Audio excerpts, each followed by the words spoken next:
دوستو، سواگت ہے آپ کا ہمارے یوٹیوب چینل آج ہی کے دن میں۔ آج ہم بات کریں گے ایک ایسے عالم، ایک ایسے مفکر اور ایک ایسے تحریک کے بانی کی جن کا اثر صرف پاکستان یا بھارت تک نہیں بلکہ پوری مسلم دنیا میں محسوس کیا گیا۔ ان کا نام ہے مولانا سید ابو الاعلیٰ مودودی، اور آج ہی کے دن یعنی 22 ستمبر 1979 کو ان کا انتقال ہوا تھا۔ تو چلیے جانتے ہیں ان کا سفر، ان کی سوچ اور وہ تحریک جسے انہوں نے کھڑا کیا تھا۔ مولانا مودودی کا جنم 25 ستمبر 1903 کو اورنگ آباد میں ہوا تھا، جو اس وقت حیدرآباد ریاست کا حصہ ہوا کرتا تھا۔ ان کا تعلق ایک دھارمک اور پڑھے لکھے خاندان سے تھا۔ ان کے والد سید احمد حسن ایک وکیل تھے، اور انہوں نے مودودی صاحب کو شروع سے ہی دین اور دنیا دونوں کی تعلیم دی۔ مولانا نے عربی، فارسی، اردو اور انگریزی میں مہارت حاصل کی۔ ان کی تعلیم اوپچارک روپ سے پوری نہیں ہو سکی تھی، لیکن ان کا ذہنی سفر بہت آگے تک گیا۔ مولانا مودودی نے اپنے کیریئر کی شروعات پترکاریتا سے کی۔ انہوں نے ترجمان القرآن کے نام سے ایک ماہانہ میگزین کی شروعات کی تھی، جس میں انہوں نے اسلامی سوچ کو ایک نئے انداز میں پیش کیا۔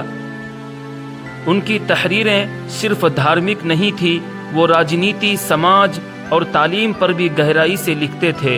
ان کا مقصد تھا اسلام کو صرف مسجد تک سیمت نہ رکھا جائے، بلکہ اسے زندگی کے ہر پہلو میں لاگو کیا جائے۔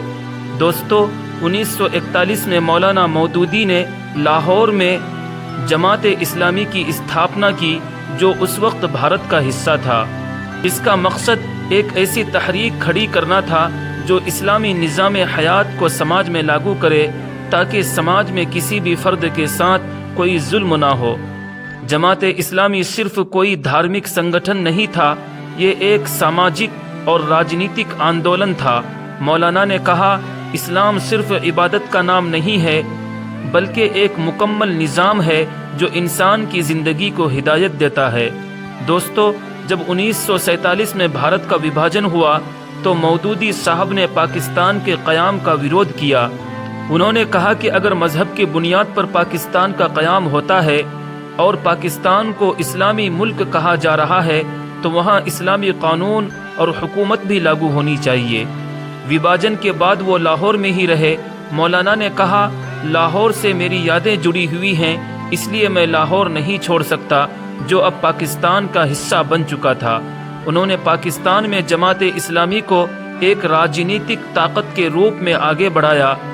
1953 میں جب پاکستان میں قادیانی مسئلے پر دنگے ہوئے اور مودودی صاحب نے اس پر ایک کتاب لکھی، تو سرکار نے انہیں گرفتار کیا اور سزائے موت سنائی۔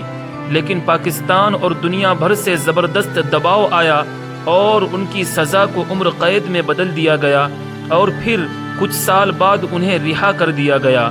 دوستو، یہ واقعہ دکھاتا ہے کہ مودودی صاحب صرف ایک عالم نہیں بلکہ ایک جرأت مند آواز تھے۔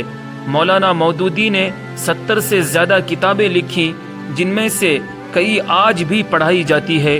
ان کی سب سے مشہور کتابیں یہ ہیں: towards understanding Islam, Islamic way of life, for basic concept of Islam, خلافت اور ملوکیت، تفہیم القرآن، جو قرآن کا مکمل ترجمہ اور تفسیر ہے اور کئی بھاشاؤں میں اس کا ٹرانسلیٹ ہو چکا ہے۔ ان کی سوچ تھی کہ اسلام کو سمجھداری، ترک اور عمل کے ساتھ پیش کیا جائے تاکہ نئی نسلیں اس سے جڑ سکیں۔ مولانا مودودی کا اثر صرف پاکستان تک نہیں رہا، بلکہ مصر، ایران، ترکی، بھارت اور عرب دنیا میں بھی ان کی تحریریں پڑھی گئیں۔ حسن البنا، سید قطب اور اخوان المسلمین جیسے آندولن پر ان کا اثر صاف دیکھا گیا۔ حالانکہ کچھ لوگ ان کی سوچ کو کٹر پنتھی بھی مانتے ہیں، خاص کر ان کی شریعت پر آدھارت راجنیتک کو لے کر، لیکن حقیقت یہ ہے کہ مولانا مودودی نے اسلام کو زمین سے جوڑنے کی کوشش کی، نہ کہ صرف کتابوں تک سیمت رکھا۔ دوستو، آج ہی کے دن یعنی 22 ستمبر 1979 کو مودودی صاحب کا انتقال بفیلو، نیو یارک میں ہوا، جہاں وہ علاج کے لیے گئے ہوئے تھے۔ انہیں لاہور میں دفن کیا گیا۔ آج بھی ان کی تحریریں، ان کی تحریک اور ان کا اثر زندہ ہے۔ چاہے آپ ان سے اتفاق رکھیں یا نہ رکھیں۔ تو دوستو، مولانا مودودی صرف ایک شخص نہیں تھے، بلکہ وہ ایک فکر، ایک تحریک اور ایک دعوت نامہ تھے۔ ان کی زندگی ہمیں یہ سکھاتی ہے کہ علم، عمل اور جرت تینوں مل جائے تو ایک انسان پوری دنیا کو سوچنے پر مجبور کر سکتا ہے۔ تو دوستو، آج کے اس ویڈیو میں بس اتنا ہی۔ اگر آپ کو یہ ویڈیو پسند آیا ہو تو لائک کریں، شیئر کریں اور چینل کو سبسکرائب ضرور کریں۔ تو دوستو، ملتے ہیں پھر ایک نئی تاریخ اور ایک نئی کہانی کے ساتھ۔ تب تک کے لیے اپنا خیال رکھیے۔ جے ہند۔